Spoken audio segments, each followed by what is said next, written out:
బురద నుండి బువ్వను తీస్తే కమ్మాగుందని తిన్నారు. బురద బట్టల రైతును చూసి దూరంగుండని అన్నారు. బురద నుండి బువ్వను తీస్తే కమ్మాగుందని తిన్నారు. బురద బట్టల రైతును చూసి దూరంగుండని అన్నారు. చెమట సుక్కల సత్తువతోనే పుడమి పురుడు పోసుకున్నది. కంటి పాపాల కావలిలోనే పంట రాసి నేలకొన్నది.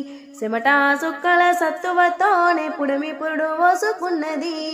కంటి పాపాల కావలిలోనే పంట రాసి నేలకొన్నది. వందనాలు రైతన్నా నీకు వందనాలన్నా, నీ రెక్కాడకుంటే బుక్కెడు బువ్వే లేదన్నా. వందనాలు రైతన్నా నీకు వందనాలన్నా, నీ రెక్కాడకుంటే బుక్కెడు బువ్వే లేదన్నా.